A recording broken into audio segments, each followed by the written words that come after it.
Good morning. Sit. Ready? Break.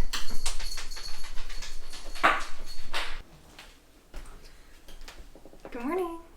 Are you ready for a garden tour? Ready to go out?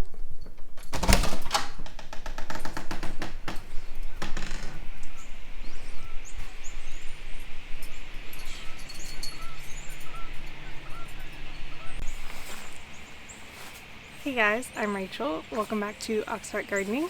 It is a little rainy outside, but we are still going to do the tour.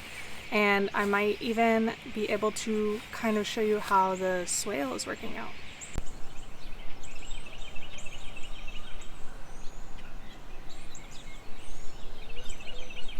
We have been getting slow rain for the last couple of days. Looks like it's about an inch. And this is the swale meant to catch water running down the hill. And so far, not very full today, but there was a day last week when it got pretty full. And the water, as far as I know, did not run over, and the garden was not destroyed in the way that it was the last time we had a big rain. Okay, so we'll go back to where we always start, here at the end, looking at the fava beans and the onions that are down here. I've got some weeding to do. But the fava beans, I think, look about the same as they have. Onions still growing. And the dead ones, you can see there's stuff kind of sprouting out of some of these dead ones, kind of like I had predicted. Even this one, it's mostly dead, it's trying to come back, which I think is really interesting to know about fava beans. Even though I'm probably not getting a harvest, I'm still learning stuff, and I think that's important. Spinach is still looking pretty healthy. Lettuce, here's another lettuce right there, and this one right here. These are actually looking super healthy. I'm really hopeful that I'll be able to harvest some off of these. However, I did start more, which we'll look at in a minute. So as you guys know, a lot of these brassicas in these rows have not been doing super well. So I transplanted some of my new starts out here the other day. And let's see, so far it looks like one of them got dug up by something, but everybody else seems okay. These are mainly lettuces, turnips, and rutabagas that I started indoors a few weeks ago, hardened off, and then just a couple of days ago transplanted them out in the garden. And I did record that, so I'll put that here.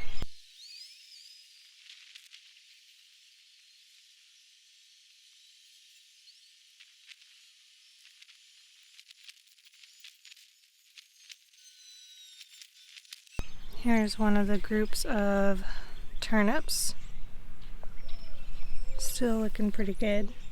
I intentionally transplanted out before I knew it was going to rain for a couple of days, just because transplants need a little bit of extra water, and hopefully a week of mostly rainy days is gonna be good enough for them to kind of get established, so that I don't have to come out here and manually water them. By the way, can we talk about how great this garlic is looking? Very healthy. I'm really excited for the garlic.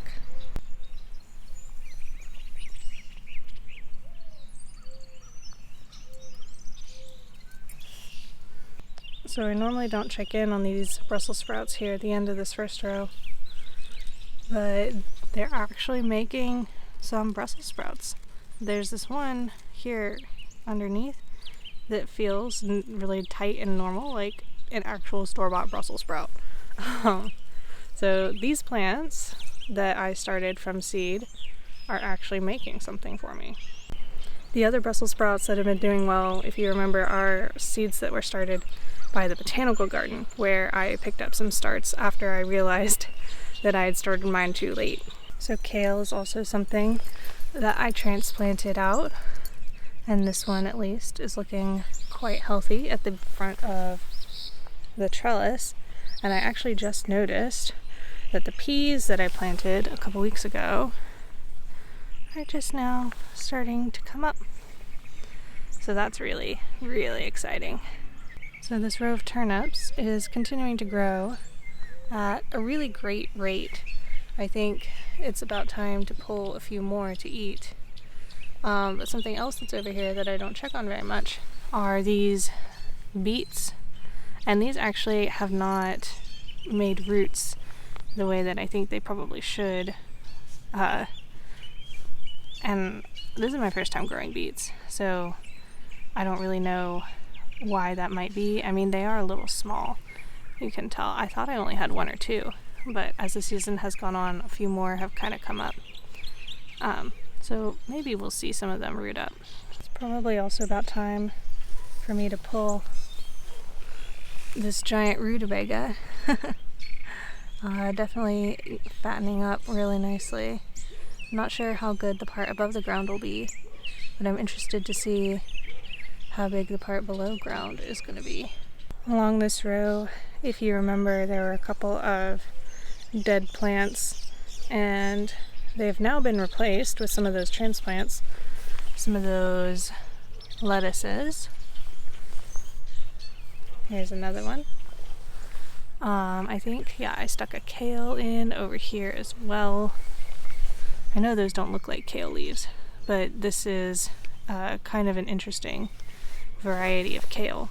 It's from the Experimental Farm Network, and it's called kaleidoscope kale.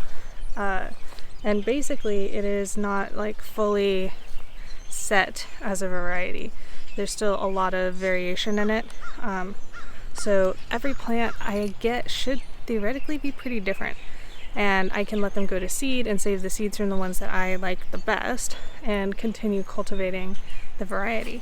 You can also see right here by where Draco is, this line here, I planted some more radishes from seed at the same time as I planted those transplants out.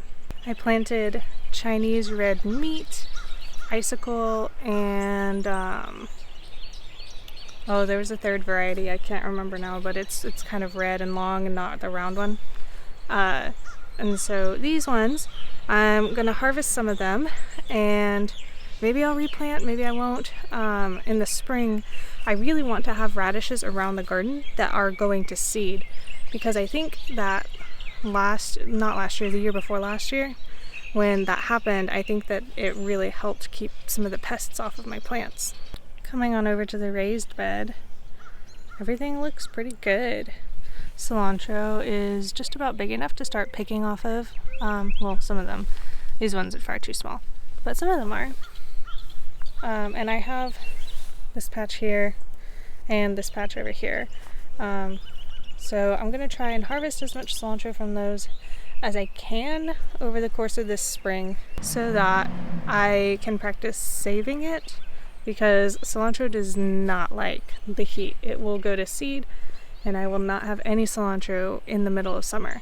So I really want to figure out what to do with it so that I can still have it in my salsa when everything else is ready. So if we take a quick little detour over to the berry patch here, you can see not much is happening still. This strawberry here, still alive, not growing. And hopefully when it starts to warm up, all of those bushes will start growing back.